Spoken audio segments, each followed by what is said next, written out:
É bem legal, mas eu acho que de branco ia ficar bonito.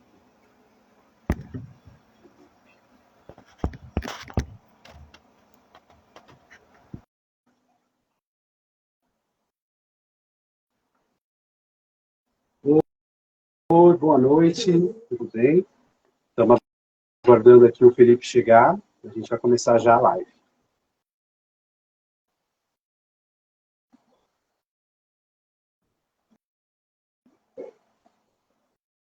Só um minutinho, a gente já entra.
Acho que o Felipe entrou.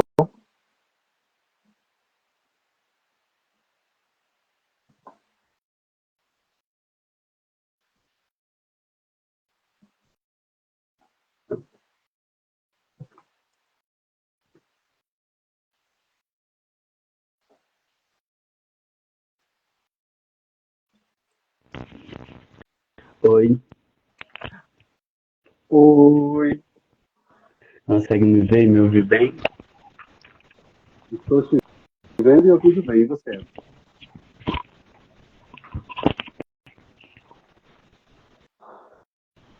Está me ouvindo bem?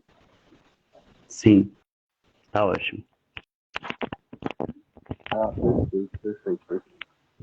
Deixa eu só explicar um último detalhe aqui, que eu estou separando a nossa colinha.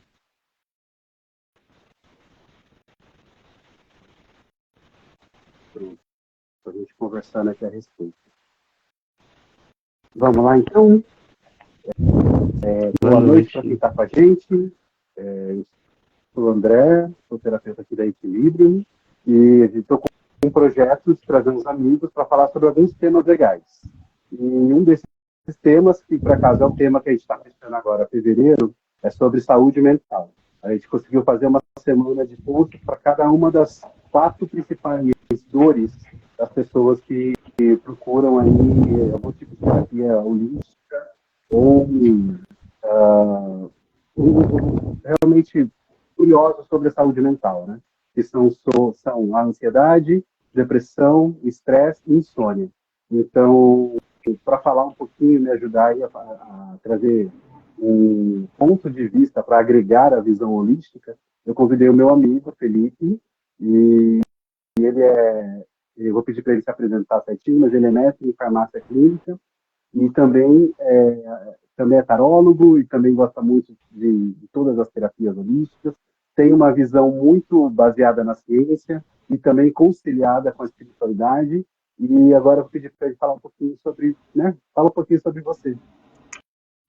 Então, gente, boa noite. Eu sou Felipe Lima, sou farmacêutico formado pela FMG em 2015. Tenho uma pós-graduação em farmácia clínica pela UNA e também mestrado pela FMG. E aí, você quer começar falando das doenças, André? Ou você quer que eu conceitue elas? Sim, acho que seria legal conceituar. cada uma para a gente conseguir, até para a pessoa conseguir separar, né? E de repente se identificar com alguma coisa, se possível. Então tá bom. Então, pessoal, primeiro eu queria, né, dizer que assim, a intenção não é esgotar o tema, é só dar uma pincelada mesmo, porque esse tema da saúde mental ele é muito amplo, ele é muito profundo e muito complexo, né? E a gente tem que entender também que as doenças da saúde mental elas são multifatoriais. A gente tem um componente genético, um componente biológico, que é muito importante, mas a gente também tem contextos sociais, culturais, econômicos, que estão extremamente relacionados ao adoecimento mental, né? Tanto adoecimento como melhoramento mental. Então, assim, primeiramente, né, a depressão, a gente não tem só um tipo de depressão, a gente tem vários tipos. Temos a depressão leve, temos a depressão moderada grave, temos a depressão persistente, depressão derivada de um transtorno afetivo bipolar e também depressão derivada de algum quadro psicótico.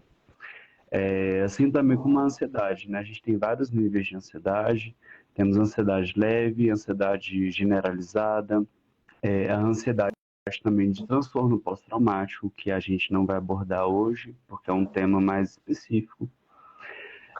No caso da insônia, né? A insônia também são vários tipos de insônia. A gente tem desde a insônia, que é aquela pessoa que tem uma dificuldade de entrar no sono, né? De começar a iniciar o sono. E também tudo isso pode se misturar, tá? A gente tem aquela pessoa que ela acorda múltiplas vezes à noite, então ela não consegue completar os ciclos de sono adequadamente. E tem aquela pessoa também que ela acorda muito antes do previsto para acordar, e aí acaba perdendo várias horas de sono e não consegue dormir. Insônia, depressão e ansiedade são quadros que estão muito relacionados também entre si e muito relacionados também com o estresse. E acaba que o estresse, né, acaba sendo a doença do século. A gente vive numa sociedade que nos causa muito estresse, né? E o que é esse estresse? Ele é definido como uma incapacidade da pessoa de estar num estado de tranquilidade durante o seu dia, né, de uma maneira geral. Isso acaba afetando várias áreas de sua vida. Pode afetar tanto a questão da saúde mental, mas como também até o corpo físico. Então, a pessoa pode acabar desenvolvendo vários tipos de doenças, comorbidades, por causa do estresse. E, inclusive, algumas doenças autoimunes são extremamente relacionadas com o estresse, né? Esse desequilíbrio. Por onde começamos, então, André? Que você quer ir começando? Quer que eu vou discorrendo? Sim, você pode me interromper, porque senão eu não paro de falar. Não, vamos lá. Pode. Eu vou deixar você falar um pouquinho, depois eu tenho algumas perguntas, a gente vai tentando expandir um pouquinho mais o tema. Beleza, então tá bom. Olha, eu vou começar então falando sobre primeiro, só uma contextualizando, né? A gente vive num mundo muito acelerado, com excesso de informações, um excesso de carga de trabalho, de preocupações, de demandas, e acaba que a gente não tem um aparato social e às vezes nem tão um aparato de saúde muito adequado para a gente conseguir tanto entender essas doenças de saúde mental, porque é muito fácil, por exemplo, quando você vê uma pessoa com o pé quebrado, ou uma pessoa sem um braço, você identifica na hora que tem ali algum problema. Mas quando é um quadro de saúde mental, ele é silencioso e muitas vezes ele é negado, às vezes pela própria pessoa também. Né? É difícil assim, a gente ter esse reconhecimento ainda. E ainda são doenças que estão numa prevalência muito grande, uma incidência cada vez maior, né? Então, assim, falando da depressão mesmo, né? Aliás, antes de tudo, antes de começar tudo, o mais importante é que essas doenças elas sejam devidamente diagnosticadas, né? A gente tem vários tipos de transtornos que se confundem. Saúde mental é um tema muito complexo, muito delicado. Não é todo profissional que vai estar preparado para diagnosticar corretamente. A gente, a gente tem uma cultura muito imediatista de esperar que medicamentos sejam artifícios milagrosos que vão trazer uma cura repentina para essas doenças e não é o caso.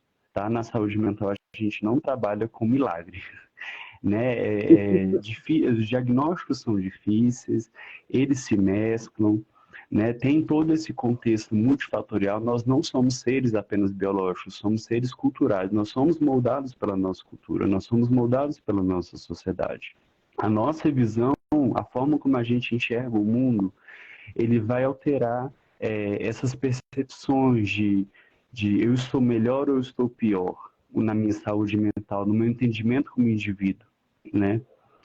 E isso, às vezes, para a equipe de saúde, né, não são todos os profissionais que estão preparados para reconhecer toda essa ampla esfera. E até o modelo de saúde que a gente tem hoje, de consultas extremamente rápidas, de um aparato de saúde, né, tanto privado como público, muito, muito inchado, né, muito inchado, com uma demanda muito grande.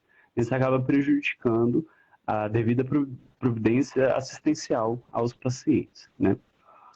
Então, assim, considerando que o diagnóstico está correto, você tem um bom profissional de saúde que está te acompanhando, né?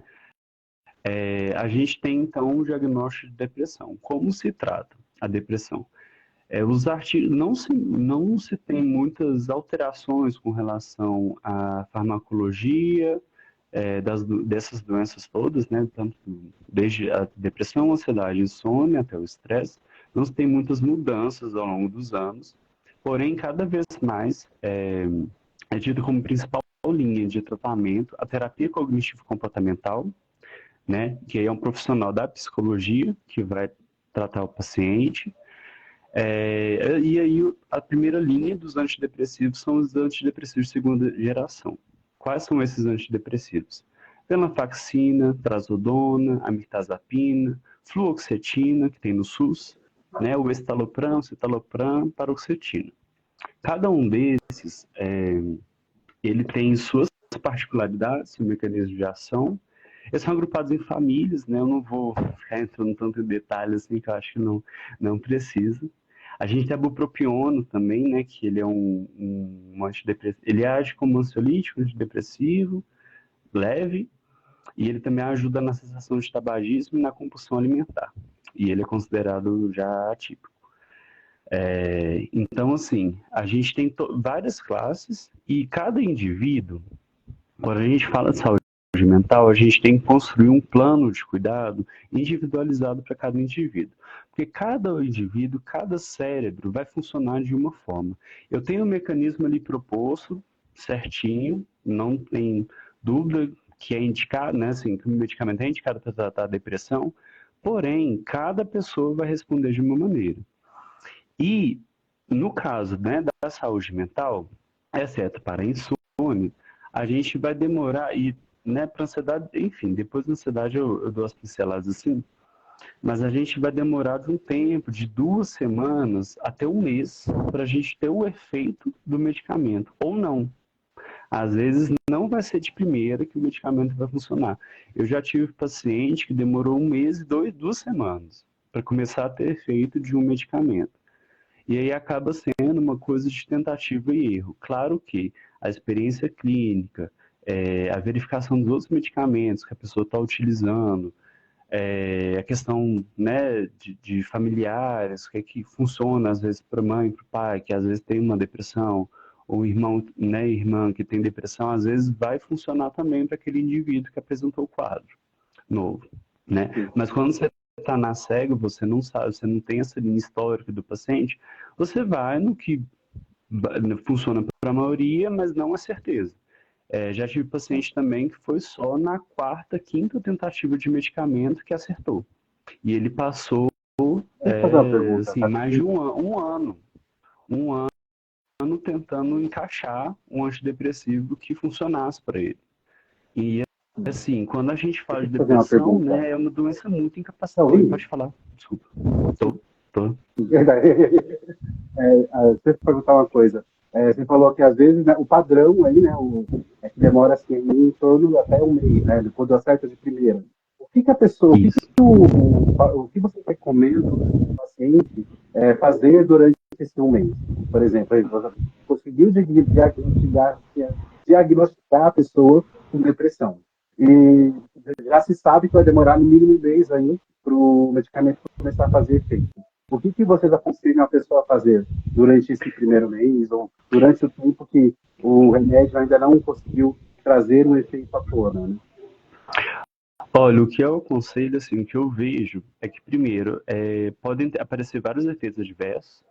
Então, assim, pode aparecer dor de cabeça, alterações no sono, alterações no trato gastrointestinal. Então, a pessoa pode ter enjoo, pode ter inapetência, que é a falta de vontade de comer, ou pode ter uma vontade muito maior de comer, assim, e querer comer mais e mais. É, irritabilidade, hipersonia, que é a pessoa querer dormir muito, ou hipossonia, que é a pessoa dormir pouco, né, e ficar mais agitada. E tudo isso, no geral, tende a estabilizar. Se não estabilizar, é um indício de que o medicamento deve ser trocado. E o que eu acho que é mais importante nesse período é a pessoa se conhecer e prestar atenção em si. Muita atenção em si, assim, como ela reage a determinadas circunstâncias da vida que são rotineiras, como está a questão, principalmente do humor, dos pensamentos, como é a qualidade desses pensamentos, a qualidade desse humor, o que aparece, né, ao longo desse tratamento, assim. Comigo, eu vejo muito que quando eu comecei a usar um antidepressivo, eu tenho depressão, como grande parte, né, da população. E aí, quando eu comecei a usar o antidepressivo, eu percebi tive efeitos adversos, né? Passaram depois de 2 semanas e, e eu percebi uma diferença muito grande nos meus pensamentos, na minha qualidade dos pensamentos, assim, eu estava muito mais otimista, muito mais determinado, eu tinha uma questão de procrastinar muito, por causa de um medo de erro, sabe? De uma insegurança, assim, todo esse quadro melhorou muito com o uso do medicamento. E uma coisa importante Você também que. conseguiu, Ah, tá, no seu caso, o medicamento foi o certo, veio na primeira tentativa ou não? não, não foi. Foi de segunda. Graças a Deus, assim, porque além da depressão, também tem o diagnóstico de transtorno de déficit de atenção, hiperatividade. E aí acaba que eu sou neurodivergente, meu cérebro funciona diferente do que é geral, né, da população, assim. Então, eu tomei um medicamento, que foi o estalopram no início, fiquei com ele por nossa, assim, por um tempo longo. Ele não me causou quase melhora nenhuma, pelo contrário, ele me causou uma irritabilidade muito grande. E uma insônia muito grande também. E eu fiquei com ele por uns 3 meses, assim, ou mais, sabe? Acho que 3 a 5 meses. E aí que eu troquei para o desvenlafaxina, que foi minha salvação, assim, nesse período que eu precisei utilizar. Que é até uma coisa importante, assim, antidepressivo não é algo, antidepressivo, ansiolítico, medicamento para insônia também, a gente tem que pensar que é uma coisa, não é para ser algo ao longo da vida, para o resto da vida. O ideal é que seja uma coisa por um período da vida.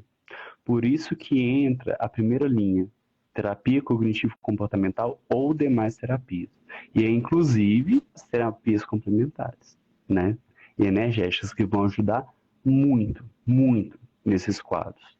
Principalmente para quem tem essa sensibilidade de sentir as energias mais sutis, né? Que eu tenho, inclusive. E me ajuda muito, assim. Posso passar pode ir falando assim do restante? Eu vou Pode tentar sim. falar À mais medida que a gente enxugado. for tendo alguma pergunta, eu vou interrompendo, mas Por pode falar. favor. Então tá bom. Só, e assim, uma coisa importante, né? Para deixar aqui bem esclarecido. A gente pode ter alguns efeitos adversos graves, importantes, principalmente para pacientes idosos, pacientes que usam múltiplos medicamentos. Isso principalmente para aqueles pacientes que têm algum problema cardiológico, então os antidepressivos, né, alguns podem ter alteração no eletrocardiograma, na condição do impulso nervoso do coração, podem causar hipertensão, né, a mistura de alguns tipos de antidepressivos não pode ser feita porque pode desencadear quadros hipertensivos graves, até predispor muito a um acidente cardiovascular, e também alguns o efeito anticolinérgico, né? Que dependendo do medicamento que você utilizar, isso vai ser principalmente especial em idosos, o efeito anticolinérgico.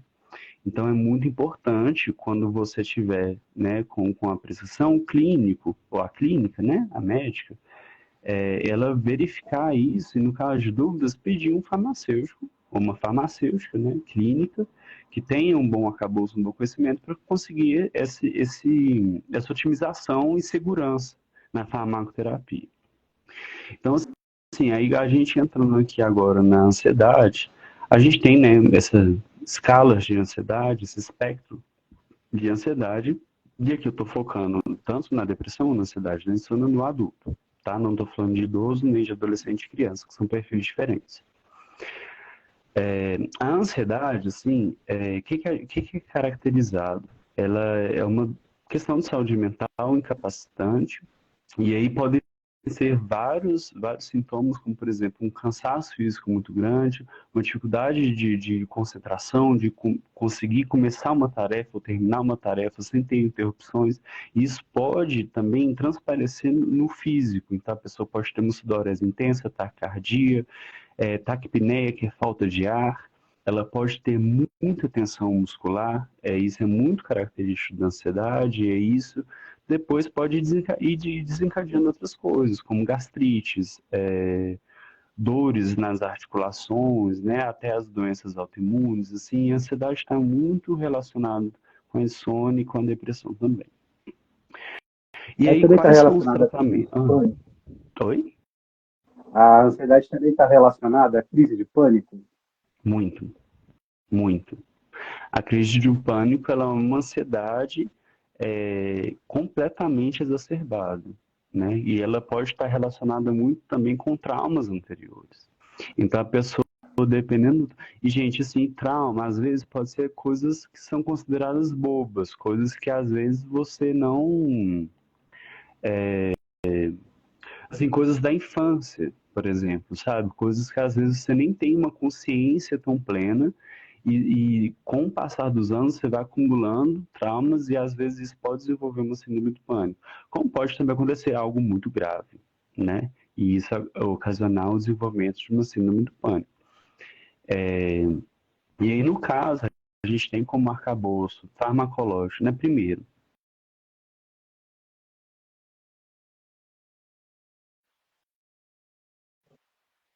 ser ideal para as quatro doenças, né, que a gente está falando aqui hoje, praticação de exercício, no caso da ansiedade, exercício de relaxamento, o mindfulness, né, que é uma prática que não tem vinculada a nenhuma religião, nenhuma seita, que tem muito artigo, muita revisão sistemática falando sobre, que é basicamente você ter uma percepção ativa da sua respiração e do seu corpo.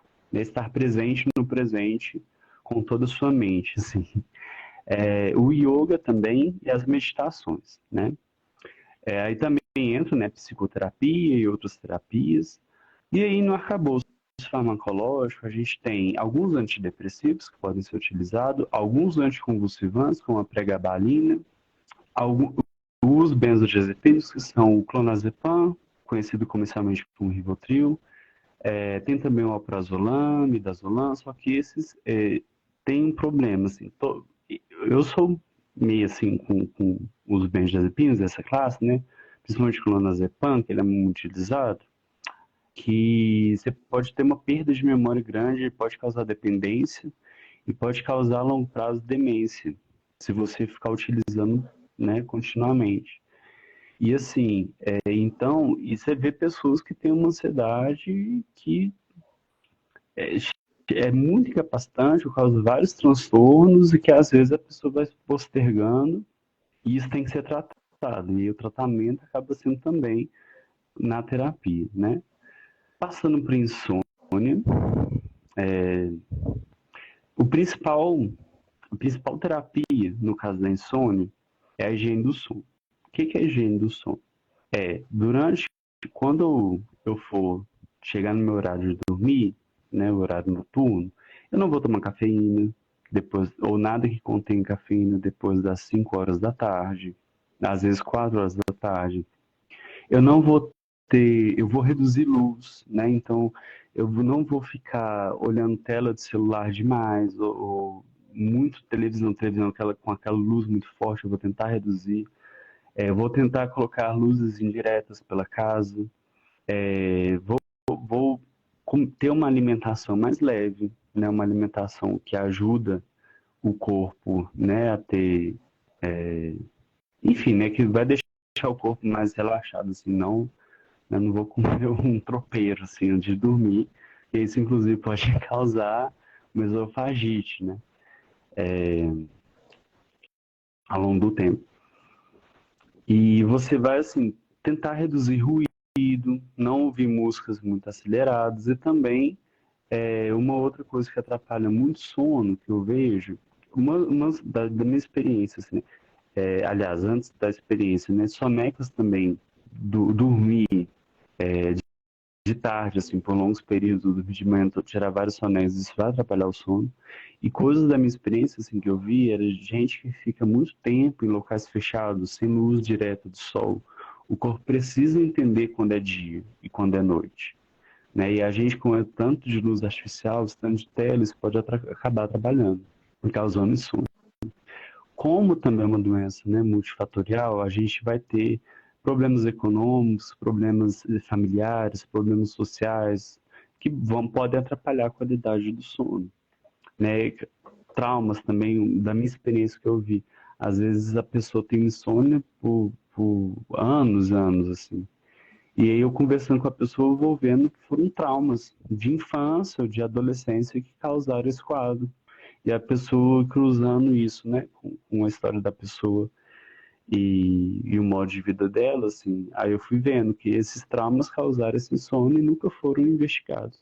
Então, tanto a depressão, a insônia e a ansiedade, elas têm algumas causas raízes que têm que ser investigadas.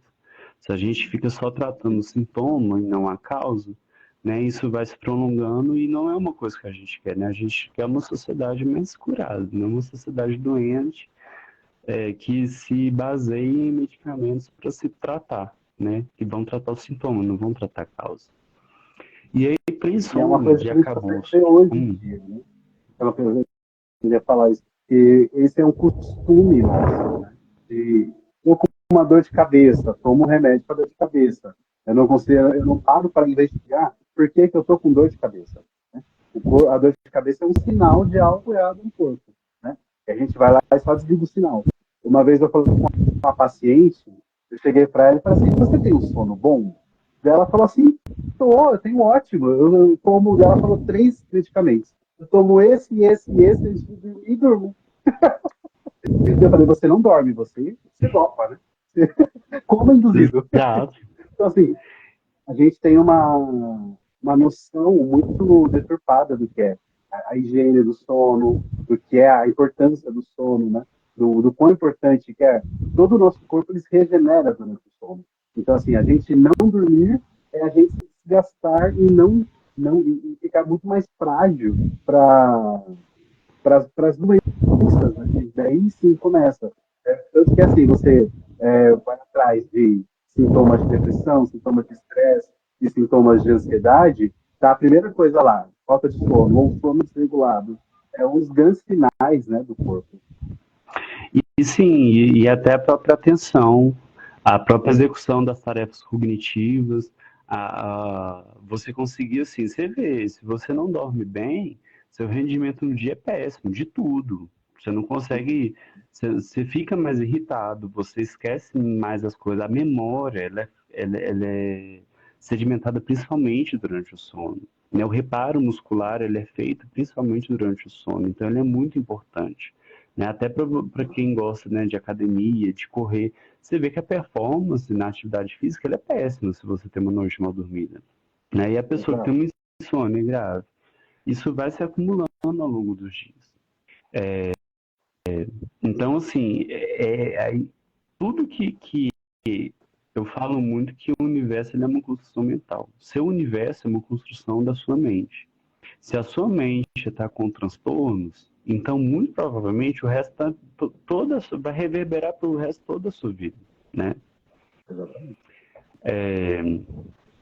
E aí, só continuando, porque eu quero muito ouvir tudo que você tem para falar também, André. Só falando da questão farmacológica, né? Da insônia, a gente tem alguns antidepressivos, novamente, como a trazodona, a amitriptilina, a mirtazapina, e a gente tem algumas que são chamadas agonistas de benzodiazepínicos, que são zolpidem, zopiclone e exopiclone. O mais famoso é o zolpidem. Eu não sou fã, não gosto, eu acho que ele tem uma segurança muito baixa. Assim, quando eu falo segurança, às vezes não é nem da pessoa morrer, né, ter o efeito adverso. Mas é muito comum, ele induz o sono, mas se a pessoa não entra no sono, se acontecer alguma coisa, o celular toca, vem uma notificação, alguém chama, essa pessoa consegue executar várias tarefas e ela não vai se lembrar disso depois. Então ela faz compras, conversa com as pessoas, ela pode fazer, anda pela Dirige, casa. Oi? já vi gente que dirige. Dirige. Consegue abrir porta, sair da casa, pega elevador, né? Assim, consegue chegar até o carro, ligar o carro, dirigir, causar acidente. Então, isso é muito perigoso, né? Eu, Muito perigoso. particularmente, acho muito perigoso, né? Eu acho que Zolpidem não é um tipo de medicamento que se toma sozinho. E mesmo assim, né? Enfim, não é. Eu não gosto, já usei, para mim não funciona, assim, para mim é péssimo. No outro dia, eu demoro 2 dias para o meu ciclo de sono voltar. Não gosto, Zolpidem, particularmente. Bom, aí a gente tem a melatonina, que foi muito famosa, né, em alguns locais, né, para algumas pessoas ainda funciona muito bem. Eu gosto muito da melatonina, de uma maneira geral, ela Também é muito gosto. segura, né? E aí foi desenvolvido também alguns medicamentos agonistas melatoninérgicos, como a agomelatina e a ramelteona. Esses medicamentos eu não conheço na minha prática clínica, mas acho que eu já vi uma ou duas pessoas só que utilizaram e na época era importado. Nem estava disponível assim, nas farmácias, sabe? Nas drogarias. A gente tem também pressiona alguns anticonvulsivantes, gabapentina e pregabalina, e antistamínico, ou seja, aquele medicamento para alergia também, ele causa sono, né? É um efeito adverso, causa sono. E aí você pode usar para insônia. Olha, é muito legal isso, né? Você aproveita de um efeito que você não quer do medicamento quando você está, né, com algum problema alérgico. E você pode aproveitar ele para insônia. Então, você tem a prometazina, hidroxizina e difenidramina. O Dramin, da clorfenidramina. Aqui, inclusive eu tenho insônia. Tá aqui, ó, um dos medicamentos para insônia. E a gente Relaxante tem também, muscular. bom também. Só que aí depende eu já usei muito ciclobenzaprina para sono. Achava maravilhoso, porque minha insônia é a dificuldade de entrar no sono. Depois que eu entro no sono, aí vai. É o meu tipo de insônia, né? Então, para mim, funciona muito e ajuda até na questão da ansiedade também, porque eu tenho um pacote completo da ansiedade, depressão e insônia. Tem, E aí, entrou em assim, todas as filas. não, eu tenho muita dor nas costas por conta disso. E nos pés também, nas mãos. Às vezes eu acordo assim, eu tô todo contraído, rígido, sabe? E é ansiedade, estresse. Então, assim, e E a gente tem também um que é muito utilizado, a quetiapina, abaixo de 100 miligramas. Eu uso também, estou conseguindo dormir sem. Já estou 3 dias sem medicamento. Estou para 4 dias sem medicamento para insônia, grande vitória. E também os fitoterápicos, que eu sou apaixonado. Eu recomendo muito, né? Então a gente tem a valeriana, a passiflora, e a gente tem também camomila, capim-cidreira, a erva doce também. Só que, claro, a gente tem que usar com muita cautela, né? Tem paciente, por exemplo, que tem problema de coagulação, não vai poder usar qualquer fitoterápico, nem também qualquer medicamento, né? Então a gente tem que estar sempre muito atento a isso. O estresse é multifatorial, as causas. O difícil difícil é realmente manejar, é a doença do século. Não tem muito medicamento para tratar o estresse. O que é utilizado muito são os fitoterápicos, pelo que da minha experiência, né? Claro que tem os off-label. O que é off-label, né? O não bem documentado na literatura, que não é muito indicado, né? Que não tem tanta evidência, mas que às vezes é prescrito. São os benzodiazepínicos, às vezes que vão auxiliar no estresse, mas eu não recomendo, não acho que é por aí. O que para mim funciona, que eu acho que ajuda muito, é tentar o mais natural possível, que são a meditação, yoga, descontar a raiva na academia, na corrida, sabe?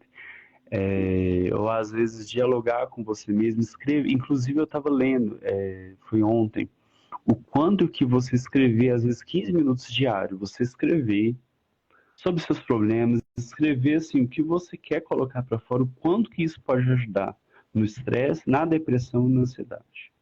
Né? Você escrever à mão, digitar não, tem que ser à mão, né? O tanto que isso pode ajudar. E outras técnicas também, a gente tem a aromaterapia, tem os florais também, que são muito bons na redução do estresse. Tem também a homeopatia, tem várias outras tecnologias, às vezes ancestrais, né? Que a gente tem que voltar a valorizar, que às vezes a ciência cartesiana, que é assim, né? A gente tem várias formas de se fazer ciência. E às vezes a gente não vai conseguir explicar os fenômenos, né? Porque cada indivíduo vai responder de uma forma muito única. Então, não é igual, por exemplo, saúde mental não é uma coisa tão palpável e tão, você não dá para você medir tanto igual, por exemplo, uma frequência cardíaca, uma pressão arterial, sabe? E, no entanto, a sua saúde mental vai alterar a sua frequência cardíaca e pressão arterial, né? Eu conheço quadro mesmo de gente que desenvolveu hipertensão ou arritmia depois de eventos traumáticos, assim, traumáticos, não questão física, né? Traumático para a mente, assim. Então, são coisas que a gente tem que começar a pensar que não é só medicamento, né? Existem outras tecnologias disponíveis. Então, acho que... Você deu um show. Obrigado. Eu agradeço. Com certeza que aprendemos muito. E agora eu vou falar um pouquinho sobre a minha vivência como terapeuta com essas 4 doenças, né? Trazendo aí um segundo olhar sobre esse tema. Como terapeuta energético, eu consigo ver que todas as 4 doenças, elas são desequilíbrios energéticos. Então, por exemplo, em diversos níveis, né? Então, vamos lá. Quando a gente está com uma dificuldade de absorver a energia, então eu estou trancado, a energia não consegue entrar no meu corpo, né? A gente absorve a energia através dos chakras. Então, os chakras eles estão fechados, bloqueados, principalmente o base, que fica no períneo, e o chakra coronário. Que são os lugares onde mais entra energia no corpo de todo mundo. Então, assim, quando esses 2 chakras eles não estão funcionando, a pessoa não recebe. E se ela não recebe energia, ela fica fraca, ela fica sem energia, o que causa, energeticamente falando, a depressão. Então, a partir daí, a gente consegue entender, por exemplo, você pega uma pessoa e vou analisando o funcionamento dos chakras dela, eu consigo entender, através desse quadro, quando ela tem algum processo depressivo. Quando os chakras delas eles estão acima do normal, rodando, os chakras são vórtices de energia. Quando eles giram com um movimento anormal, né? Às vezes inconstante ou às vezes muito rápido, a gente consegue entender que a pessoa tem um quadro de ansiedade. E quando a pessoa ela está com uma energia que está diferente da dela, uma incompatibilidade de energia, a gente consegue entender um quadro de estresse. Então, a gente André, consegue entender ali. e como que você faz para você ver e avaliar os chakras? Qual é a sua metodologia para verificar isso? Eu trabalho muito com a radiestesia. Então, através da radiestesia, que é com o pêndulo, eu consigo identificar o funcionamento do chakra, se a energia está correta, se ela está mais lenta, mais rápida, ou se ela está variando de uma forma que não é saudável. Então, sempre através do chakra. E também tem a sensibilidade, através do tempo a gente vai se desenvolvendo. Então, por exemplo, se eu coloco a mão em cima do chakra da pessoa, eu consigo sentir. Tá, qual é o quadro ali, o funcionamento dele. Inclusive no Reiki, essa é uma forma, né, de identificar os chakras, né? Sim, exatamente. O Felipe é reikiano, né? Então a gente sempre está conversando a respeito. E de vez em quando ele aplica em mim, de vez em quando eu aplico alguma terapia nele, então a gente está sempre trocando energias aí. Né? E é uma troca muito gostosa, porque além de serviu muito, além de fortalecer a nossa relação de amizade, né? A gente se conecta mesmo a ponto assim de eu falo assim para ele, vou começar a fazer um tratamento em você, ele já começa a sentir. Sim. Até Então antes dele começar, eu já vou sentindo as energias. Mas é porque eu também sou muito sensível, né? Tem gente que é menos. exatamente. É o que eu falo sempre para os pacientes, né? A pessoa fala assim, o que eu vou sentir? Eu falo, você que vai me dizer, né? Porque a pessoa, o nível de sensibilidade da pessoa que determina o que ela sente ou não. Mas, independente da sensibilidade, o tratamento sempre vai atingir a pessoa. Uma coisa, desculpa te interromper, mas uma coisa que eu Não, percebi pode na minha falar. experiência, né? Porque assim, a gente, na nossa modo de enxergar, e é muito engraçado porque eu tenho lido sobre outras formas de se enxergar a saúde. Nós somos seres culturais, né? Assim, não só o ser humano, né? Outras espécies também conseguem desenvolver cultura. Então, nosso entendimento de saúde, do que é saúde, do que é o não saúde, do que é equilíbrio, do que é o não equilíbrio, né? O desequilíbrio, ele parte para, ele atravessa o que a gente constrói como cultura, como sociedade. Então, por exemplo, você vê uma forma de alguns grupos indígenas do Oriente, né, outras nações, o que é saúde e o que é, né, equilíbrio, o que é desequilíbrio, às vezes é diferente. Então, assim, uma coisa que eu percebo é que as pessoas que são mais sensíveis às energias mais sutis, né, que a ciência ainda, por enquanto, não consegue. Gente, assim, a gente tem que pensar que até pouco, isso é muito pouco, em relação a anos de existência da humanidade, foi algumas poucas centenas de anos atrás que a gente descobriu que existia micro-organismo, né? Foi há poucos anos atrás, em escala de humanidade, que a gente descobriu que não existia a biogênese, ou seja, que não era você deixar roupas sujas com alimento no canto do quarto, que isso ia se transformar em ratos, em baratas, em insetos. Não, existe uma causa e efeito, né? Existe ali um inseto que se reproduz e vai colocar um ovo ali. Então, assim, é muito pouco tempo que a gente tem que a gente nasceu com tudo isso posto, nasceu com tudo isso pronto, né? E aí a gente vê que essas práticas, elas são milenares, elas antecedem, né? O reiki é mais contemporâneo, assim, né? Mas a gente Mas, vê por que assim, o exemplo, entendimento dos chakras, dos meridianos, da acupuntura, isso antecede muita coisa. E muito, funciona até hoje. muito, muito. E funciona tanto, e assim, e é legal porque, por exemplo, a gente vai estudar a medicina tradicional chinesa, eles têm um entendimento complementar à medicina ayurvédica, que é da Índia. Então, assim, mesmo as pessoas não tendo ali um contato muito próximo naquela época, o entendimento energético deles é muito próximo e muito complementar. E assim, aí você vai, por exemplo, estudar outras culturas, né? Até mesmo, por exemplo, se falar dos egípcios que já aplicavam a cromoterapia, né? De uma forma como um tratamento médico mesmo. Então, assim, a gente percebe que muita coisa sobreviveu porque são coisas que realmente funcionam. Né? Então, assim, o ser humano é o mesmo ser humano né, de 5 mil anos atrás, né? Nós somos pessoas, né? Estamos aí sendo tratados pela mesma energia nesse tempo todo. Exatamente.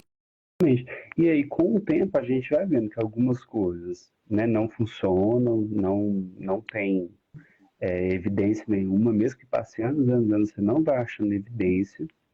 Outras você vai descobrindo evidências, né, ao longo, né, à medida que a ciência, que as métodos vão evoluindo, que a gente vai evoluindo como sociedade, e a gente vai vendo também, igual, por exemplo, quando eu aprendi farmacologia, depressão, a gente utilizava medicamentos que hoje são assim, a última linha, por causa da segurança deles. Tem medicamento mesmo que não existe mais, é tirado de prateleira. Então, assim, por isso que eu falo assim, a gente, até a ciência ela é mutável, né? As verdades elas são mutáveis. E eu vejo, eu acho que o que eu acho que é muito válido assim, a experiência da pessoa. Se a experiência da pessoa ela está se curando, ela está tendo um benefício, então ela é muito válida, sabe? É muito válida. E você vai ter pessoas que são mais sensíveis nas energias sutis, pessoas que vão ser menos sensíveis, né? E aí, para as pessoas que são mais sensíveis, a terapia vai acontecer muito mais rápido, com muito mais efetividade. As que são menos, são descrentes, vai ter menos. E isso até para alopatia, né? A pessoa que ela não acredita que ela vai melhorar com antidepressivo ou com antihipertensivo, às vezes isso vai ter uma alteração. Assim, a pessoa que ela acredita que ela tem fé que o medicamento vai melhorar ela sintomatiza aquela cura também. E aí melhora. A pessoa que ela tem descrença, aí é só alopatia, é só receptor, é só físico. Mas quando ela tem aquela crença, aí passa a ser psicossomático também. Exatamente. E é engraçado que, assim, vai muito da pessoa, né? Tem muito da pessoa de ela achar o tratamento complementar que vai ser ressoar com ela. Então, por exemplo, tem pessoas que vêm comigo, já testaram outras terapias que não tiveram o resultado que a pessoa esperava. Ela vem comigo e funciona. Ou o contrário também. Tem pessoas que vêm tratar comigo e não conseguem, não tem uma compatibilidade, e a pessoa vai em outra terapia e consegue. Então, assim, tem muito a ver também com a pessoa com a pessoa. Então, por exemplo, tem pessoas que vão conseguir resultados incríveis com arte terapia, por exemplo. Então, assim, e tem pessoas que não.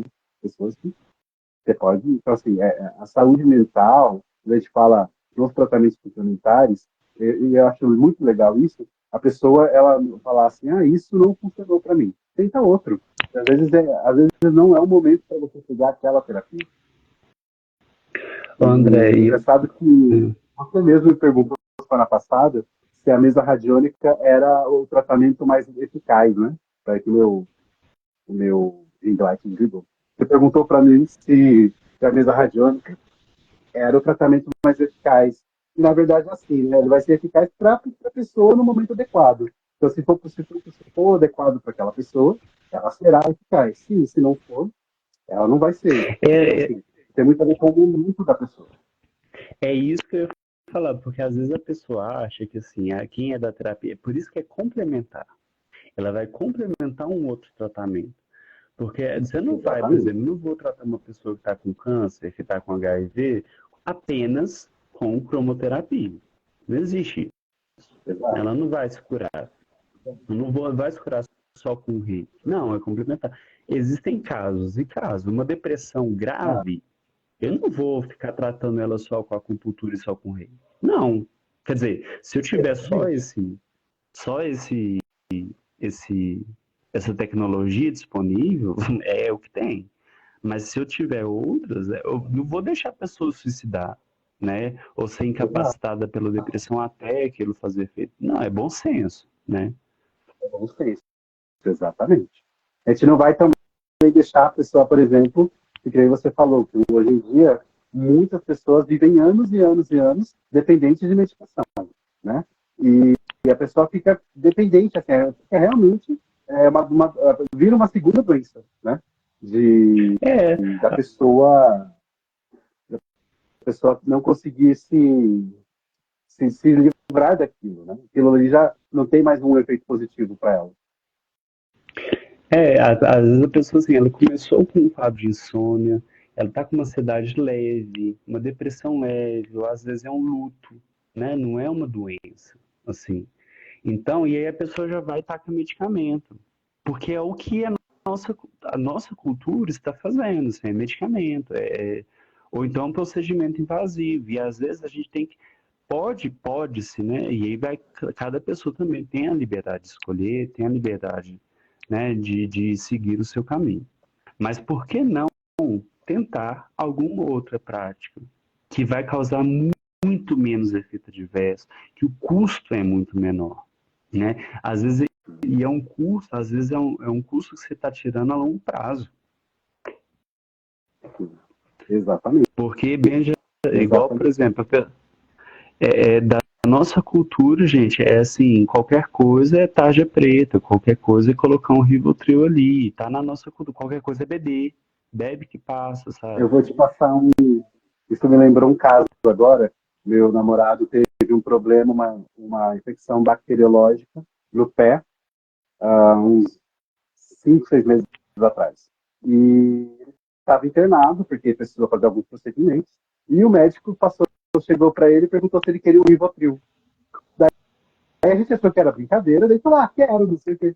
Daí o médico pegou um talão e receitou o Rivotril para ele, entendeu? De uma forma assim, eu achei o cúmulo da banalidade. Tipo, quer um Rivotril? Toma. Entendeu? Então, assim, tá banal, assim, os medicamentos hoje em dia são muito banalizados. Eu vi recentemente agora curar a dor do pé na bunda com dipirona. Tipo, a pessoa terminou um relacionamento, tá triste e toma dipirona. Eu vi isso, eu vi.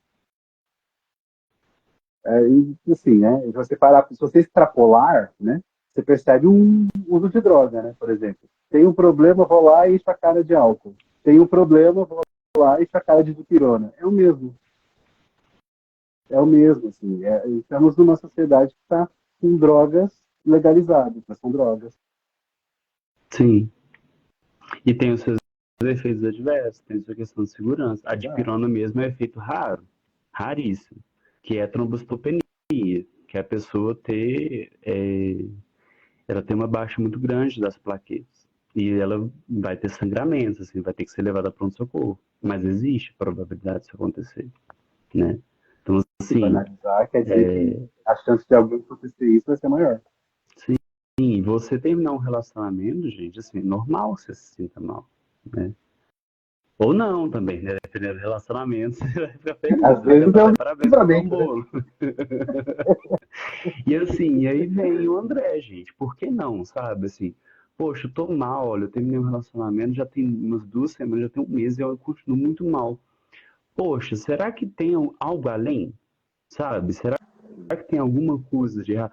Tô em luto, assim, já tem, tipo,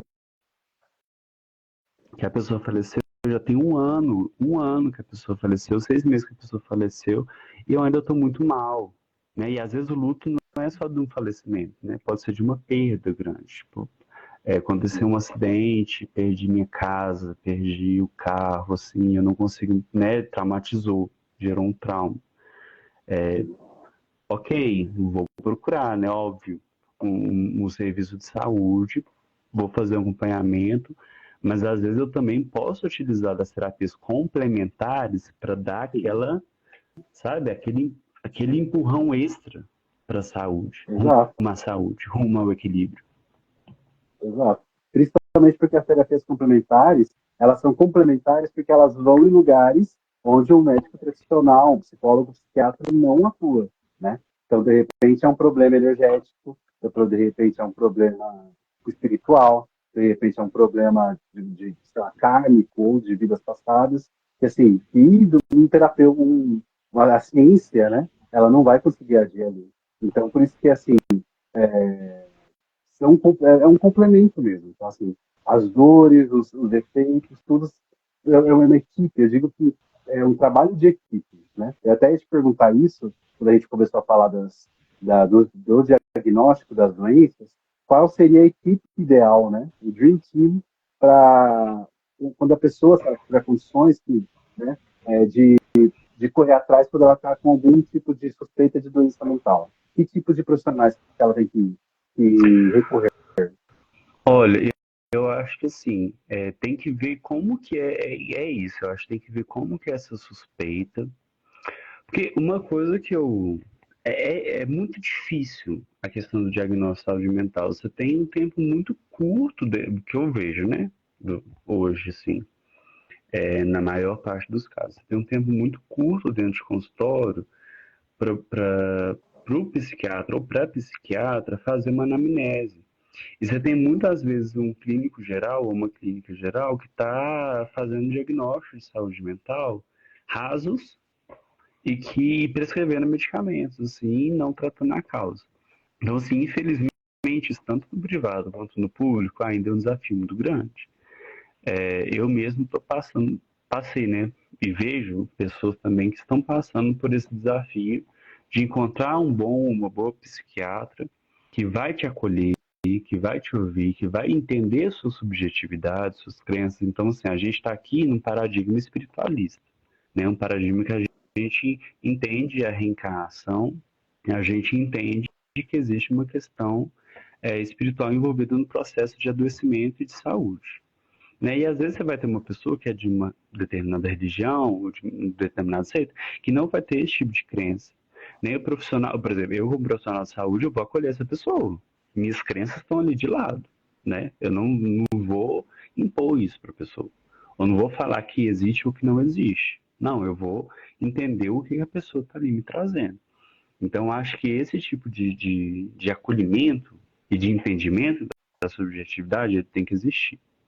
Então, a primeira, né, primeira coisa a se fazer é tentar se entender, né, se reconhecer, e aí buscar esse apoio, essa ajuda, para ver se existe um diagnóstico. Porque às vezes não vai ter um diagnóstico, né? E as pessoas se sentem frustradas. Nossa, eu fui ao médico.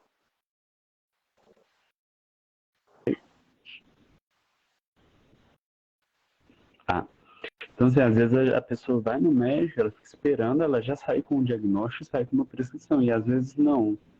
Às vezes, na primeira consulta com a psiquiatra, você não vai sair com medicamento prescrito nem com um diagnóstico, né? E não vai estar tudo posto, tudo certo, né? Não é igual você ir para um cardiologista ou uma cardiologista, você aferir pressão, tá lá, 140 por 90, hipertensão, né? Antihipertensivo, pronto. E medidas não farmacológicas também, né? Atividade física, dieta e tal, que muitas vezes, às vezes, nem isso é falado em consultório. E cessação de tabagismo, né, de diminuição de álcool, enfim.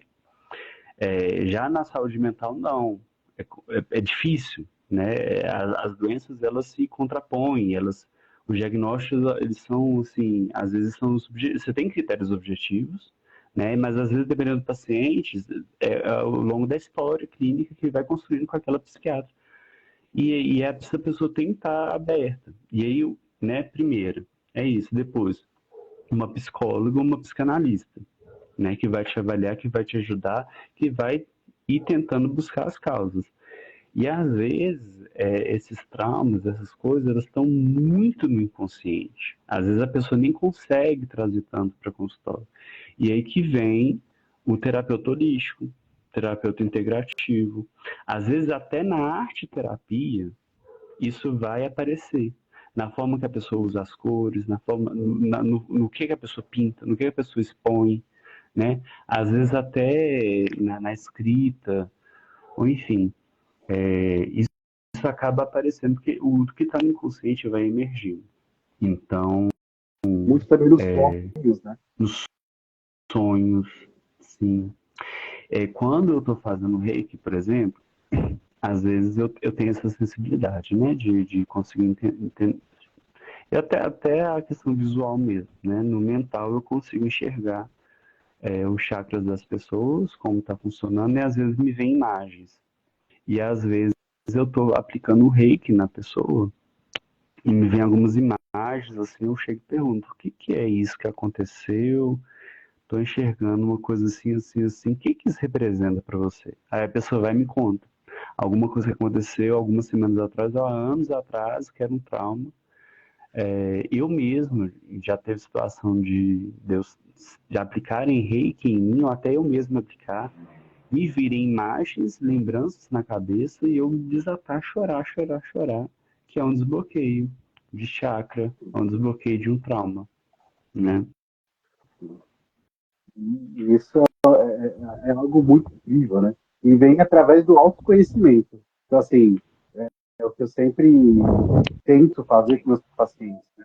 Não é só criar pessoas que são dependentes do terapeuta, mas fazer com que as pessoas pensem por si mesmas, né? Que elas adquiram essa consciência, que elas adquiram esse autoconhecimento, para que elas, que é o objetivo de todos nós, né? O terapeuta é um grande facilitador, né? Ele aponta o caminho, mas ele não vai chegar para você e fazer o caminho para você. E isso que você Sim, fez, né, de aplicar o reiki em si mesmo, né, você mesmo conseguir enxergar, é algo que é possível para todo mundo, né? Seja através do reiki, seja através de meditação, seja através de outro tipo de energização, ou até mesmo, às vezes, você vê pessoas que conseguem fazer isso, às vezes, numa oração. Então, assim, qualquer tipo de prática que eleve sua consciência vai fazer com que você consiga atingir esses insights e ir se curando, né? E se libertando sim, e se melhorando aos poucos. exatamente, exatamente. Mas é isso, meu querido, meu lindo. Deixa eu fazer uma coisa que eu propus para você aqui em cima da hora. Estou com um tarô aqui.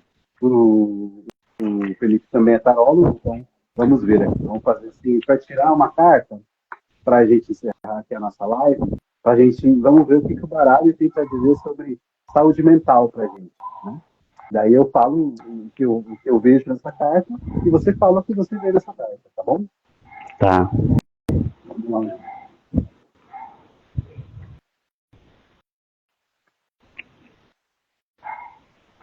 Vamos lá.